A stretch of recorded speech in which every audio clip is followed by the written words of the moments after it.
Imagine करो एक ऐसा इंसान जो जन्म से ही परफेक्ट हो, जिसे दुनिया स्ट्रॉन्गेस्ट बोलती हो, जिसे कोई टच नहीं कर सकता, जिसे कोई हरा नहीं सकता। वो इंसान था गोजो सातोरू। पर एरोनी देखो, सबसे स्ट्रॉन्गेस्ट होने के बाद भी गोजो अपनी डेस्टिनी से नहीं बच सका। लेकिन गोजो की डेथ सिर्फ एक फाइट की रिजल्ट नहीं थी, वो एक डिसीजन था, एक नेसेसरी सेक्रीफाइस। और इसको समझने के लिए हमें गोजो को समझना होगा। गोजो सिर्फ स्ट्रॉन्गेस्ट नहीं था, वो एक बैलेंस था। जब गोजो एग्जिस्ट करता था, कर्स डर के रहते थे, विलन्स छुप कर रहते थे, वर्ल्ड स्टेबल था, क्योंकि सब जानते थे अगर कुछ भी गलत हुआ गोजो आ जाएगा और सब खत्म कर देगा। ये एक ब्लेसिंग थी, पर साथ ही ये एक प्रॉब्लम भी थी, क्योंकि जब एक इंसान सब कुछ हैंडल करता है तो बाकी सब वीक रह जाते हैं। कोई ग्रो नहीं करता, कोई इवॉल्व नहीं करता। और गोजो ये बात समझता था, इसलिए उसने एक डिसीजन लिया। वो फ्यूचर क्रिएट करेगा, एक ऐसा फ्यूचर जहाँ नए सॉर्सरर्स उससे भी स्ट्रॉन्ग हो। इसलिए उसने स्टूडेंट्स को ट्रेन किया, स्पेशली एक लड़का यूजी इतादोरी। यूजी में पावर नहीं थी, पर गोजो ने उसमें पोटेंशियल देखा, क्योंकि गोजो जानता था एक दिन वो खुद नहीं होगा और उस दिन वर्ल्ड को नए स्ट्रॉन्गेस्ट की जरूरत होगी। पर प्रॉब्लम ये थी, जब तक गोजो जिंदा था कोई भी उस लेवल तक पहुंच ही नहीं सकता था, क्योंकि गोजो सबसे आगे खड़ा था। वो शील्ड था,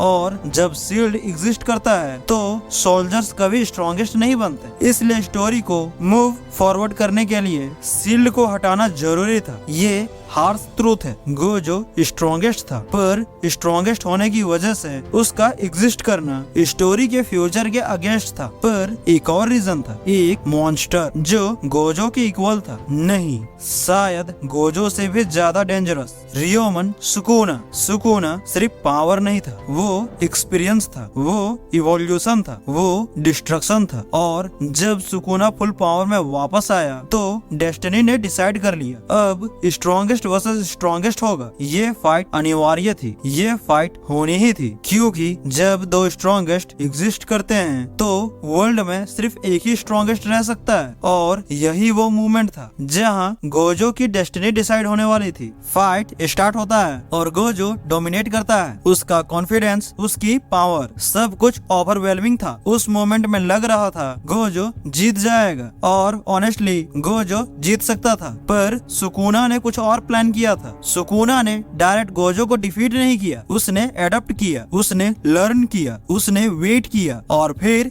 एक अटैक यूज किया जो इन्फिनिटी को बाईपास कर सके। और उस एक मोमेंट में सब कुछ चेंज हो गया। गोजो कट हो गया, स्ट्रॉन्गेस्ट डिफीट हो गया। पर यहाँ एक इम्पोर्टेंट क्वेश्चन है, क्या गोजो वीक था? नहीं, गोजो कभी वीक नहीं था। गोजो को वीक बनाया गया क्योंकि स्टोरी को फ्यूचर चाहिए था। अगर गोजो जिंदा रहता तो यूजी कभी स्ट्रॉन्गेस्ट नहीं बनता, बल्कि कैरेक्टर्स कभी इवॉल्व नहीं करते। वर्ल्ड हमेशा गोजो पे डिपेंड रहता, और गोजो ये नहीं चाहता था। गोजो का ड्रीम स्ट्रॉन्गेस्ट रहना नहीं था, गोजो का ड्रीम था ऐसे स्टूडेंट्स क्रिएट करना जो उससे भी स्ट्रॉन्ग बने। और उसकी डेथ ने वही किया। उसकी डेथ ने सबको फोर्स किया ग्रो करने के लिए। उसकी डेथ ने यूजी को पुश किया अपनी लिमिट्स ब्रेक करने के लिए। उसकी डेथ ने वर्ल्ड को वीक से स्ट्रॉन्ग बनाया। ये डिफीट नहीं था, ये ट्रांजैक्शन था। गोजो एक इंसान से एक लेगेसी बन गया, और जब स्ट्रॉन्गेस्ट एक लेगेसी बन जाते हैं तो वो कभी ट्रूली डाई नहीं करते। वो हर स्टूडेंट में जिंदा रहते हैं, हर फाइट में जिंदा रहते हैं, हर होप में जिंदा रहते हैं। और यही गोजो की रियल विक्ट्री थी। वो स्ट्रॉन्गेस्ट बनकर नहीं जीता, वो फ्यूचर बनकर जीता। इसलिए गोजो की डेथ सैड है, पर मीनिंगलेस नहीं। वो सेक्रीफाइस था, वो पर्पस था, वो डेस्टिनी था। और सबसे बड़ा ट्रूथ, स्ट्रॉन्गेस्ट होना गोजो की पावर थी,